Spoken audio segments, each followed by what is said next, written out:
This little contraption has done over $1 million in product. It's ugly, it's simple, but it works. So in today's video, I'll be showing you the different jigs and fixtures that we actually use to make products on a CNC. We'll start on my hobby CNCs and move up to my larger industrial shop. So before we get into this big, beautiful beast right here, let me tell you about my viewpoint on hold downs and fixtures and jigs, whether it's a hobby CNC or industrial one.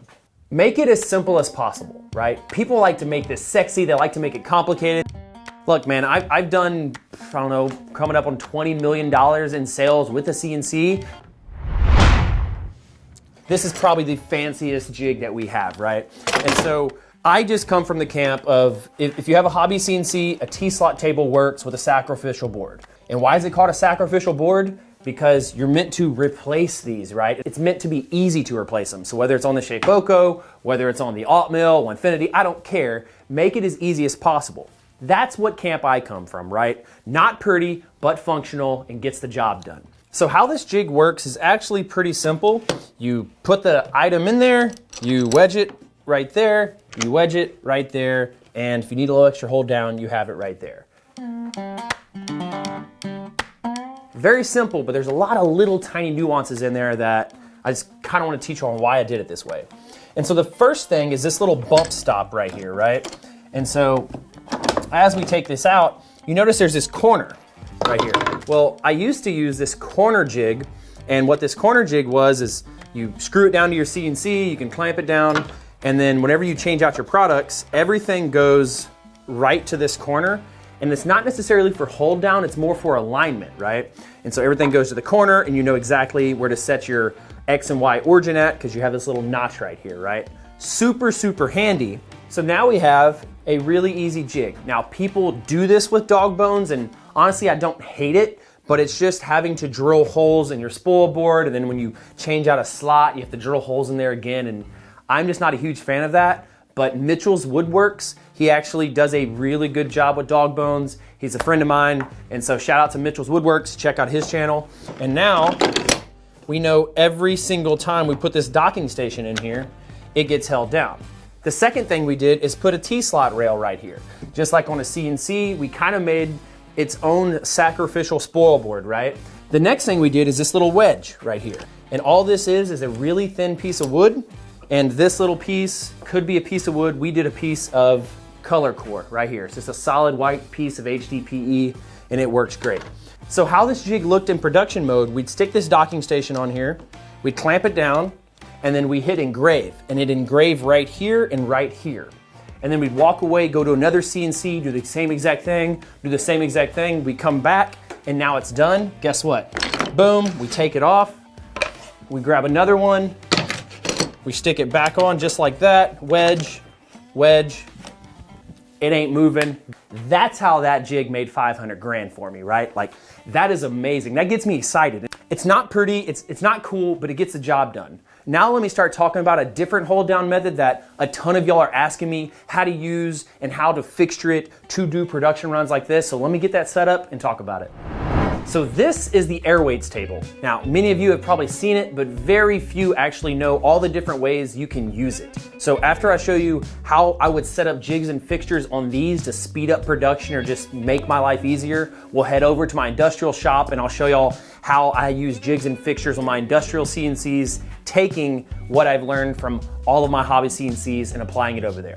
So this is called air weights. There's gonna be a link down in the description if you are interested in this. It's a 10% discount code, so check that out and let's get right into it. So how any vacuum table works, you have a vacuum pump that sucks air and then a grid system that distributes that air to whatever part, right? And so the goal of any vacuum table, whether it's my industrial ones or a simple air weights, is that you need to trap that air to hold down the product, right? And so there are really just 3 different crucial ways you can trap that air. But first, let's look at this grid system right here and to just understand like kind of what this is doing. So air, it's getting distributed all underneath this air weights and it's coming out these tiny little holes, okay? And then you have this grid system, and what this grid system is, it's really just like canals for that air to like flow through in all these different locations. So you do not want to cut into this any way, shape, or form, right? This is not a spoil board. This is like almost like the frame of your CNC, okay? And so what we want to do is get the product off of here, and imagine, let's say we're cutting all the way through something. Let's say we're cutting out these little squares right here. You don't want to cut into there because then it ruins it. You have to buy another one. So what we have to do is we have to cover it. Now there are a few different ways to cover this, and that's what we're going to start talking about. So what I have in my hand right here is called gasketing. And you're gonna hear this term a lot when I'm talking about all of these different fixtures. And what gasketing is, in simple terms, it's foam that's not really porous, that air can't travel through. And so gasketing comes in different forms. It comes in this form right here, which is just a little string. It comes in tile gasketing. It comes in full sheets of just real thin gasketing. So we're gonna talk about it a lot. And so I'm just gonna keep it really close by, man. And so we can talk about this gasketing. So there are three main types of gasketing, and each one serves a different purpose. This first gasketing we're going to talk about is called tile gasketing. So I have the 4 foot by 2 foot air weights with a 9 CFM motor. It comes in a whole bunch of different sizes, and this tile gasketing typically comes in 2 foot by 2 foot squares. So you can kind of see a little seam right here. So this is 2 pieces of tile gasketing put together, right? And what this is on, it's on a 1/4 inch piece of MDF. And so as you well know, vacuum can actually suck through porous MDF and suck through material. And so what this gasketing is used for primarily, it's not small parts, it's cutting bigger jobs, right? And we actually have a subscriber that sent me a video, Jeremy Dart. He was cutting out one of our CIC kits of the month, and he was using his 2 foot by 2 foot air weights to cut out that, and it's holding down his parts. He's able to cut all the way through, no tabs, and it held great. So shout out to you, Jeremy.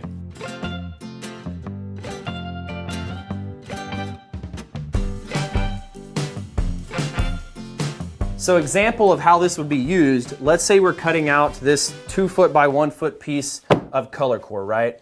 So tile gasketing is not meant for like jigs and repeatable things. It's more meant for cutting a whole bunch of random stuff and you kind of mess up this tile gasketing, but it kind of like self-repairs. And so right now we have it on the air weights, we have it centered down, and right now it's moving, but as soon as I click it on, right, you still got some movement. But why do we still have movement? Well, because you have all of this open air right here, right?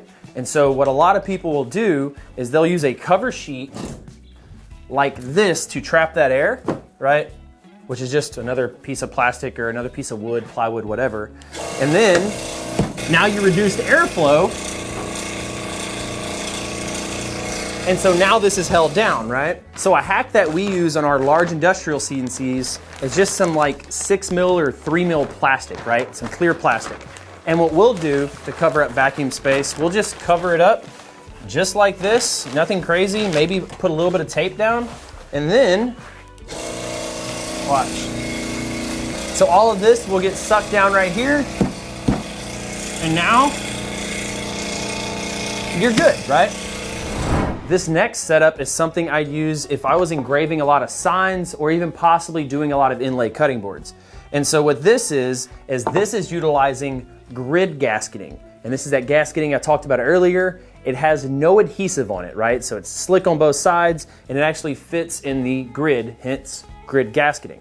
And then Airweights now has these little stops like this. And so now we can put our corner bump stops like I showed you earlier on those jigs. So I use the grid gasketing to section off a little part where this board's going to go. And then I plugged up all of these holes, right? Because we want to clog up the airflow and make it all go underneath our product to hold that thing down. And so we need to make sure our gasketing's touching and all the holes are all clogged. And then now we can bump that board up just like that.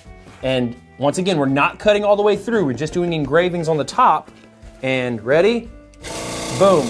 Now, that thing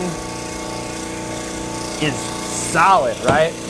And so now if you're engraving a ton of different signs for people, and whether this is a 4 foot long board or just this little piece like this, grid gasketing works really good for something when you're not cutting all the way through it. So the next type of gasketing I want to talk about is called onboard gasketing. So let me take out all these little plugs, pop this on there, and show you some cool jigs with that.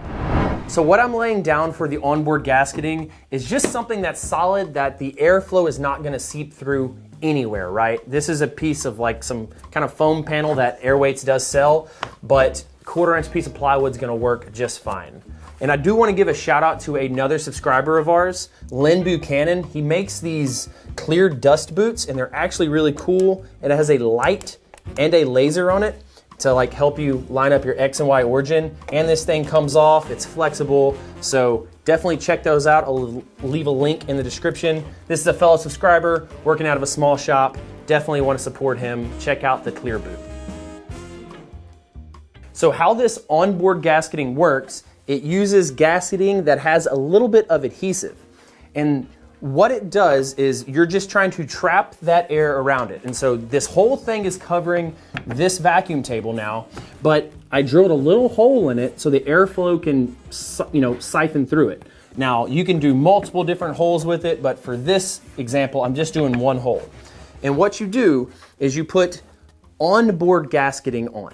And so onboard gasketing is usually like really thin. It's like a 1/16 of an inch thick and it's sticky.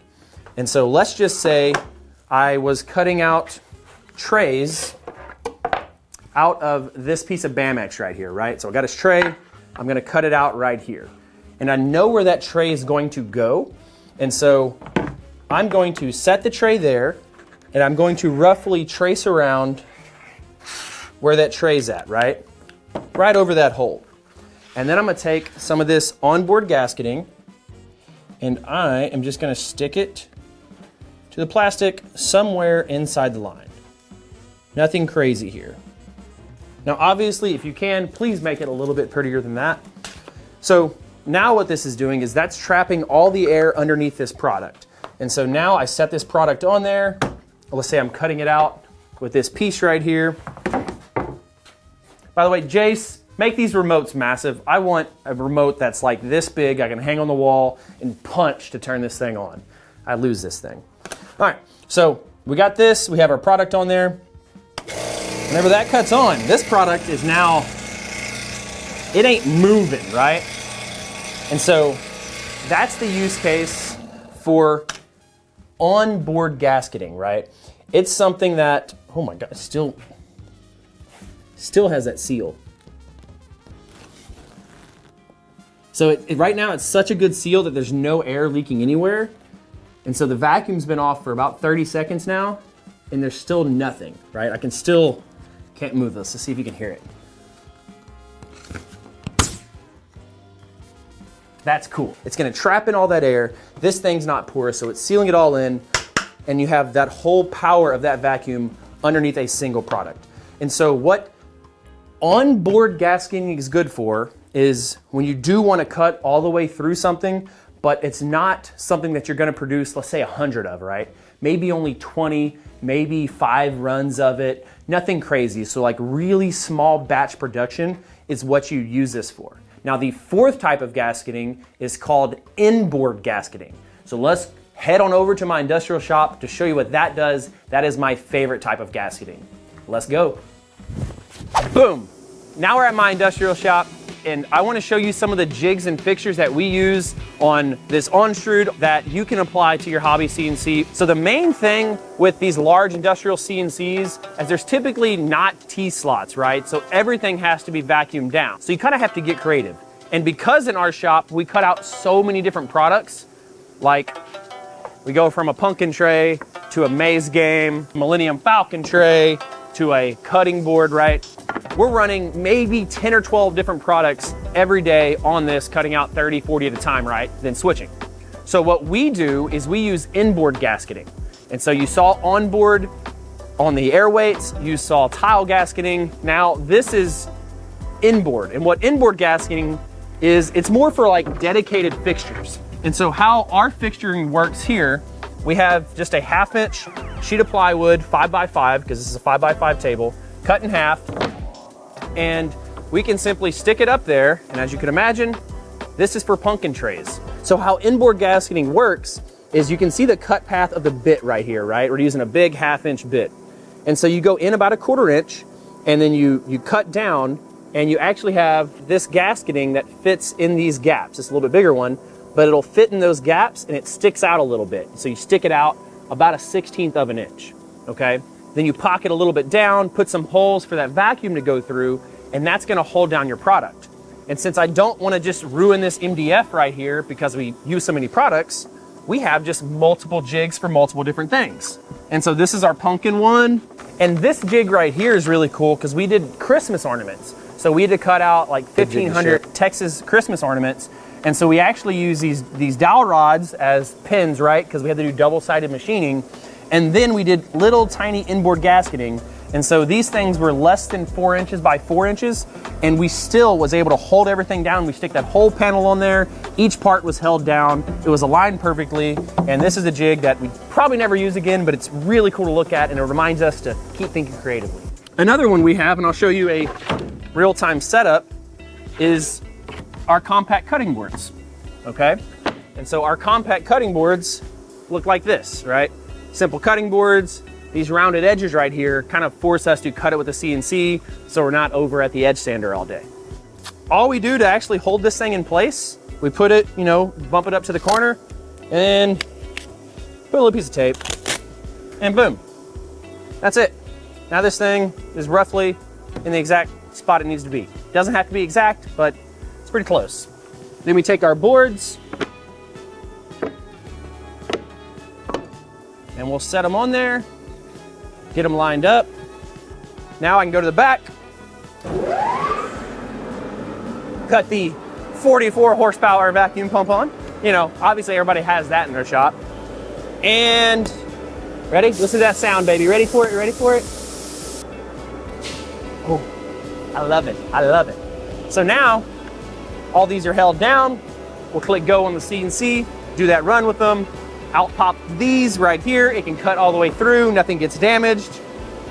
And hit the vacuum and you're good, right? This same concept can apply to the airways, right? Like you don't have to have a massive CNC to do this. Take you a 1/2 inch sheet of Baltic birch, cut you that groove, put some inboard gasketing on there, and that's it, right? And you can have all these different jigs set up. Don't get crazy with it. Don't get sexy. You're just trying to hold down your products, right? The main thing is you need a quick way to align it, so a nice corner to go to, and then some way to know where the origin's at, right? Typically it's gonna be a corner origin, but if it's a middle origin, drill yourself a hole so you know where to go with that bit every single time. This is simple stuff. Do not overcomplicate it. Don't go crazy. And I hope you left this video with more knowledge than when you started. And as always, guys, remember, if you ain't cutting it close, you ain't cutting it right.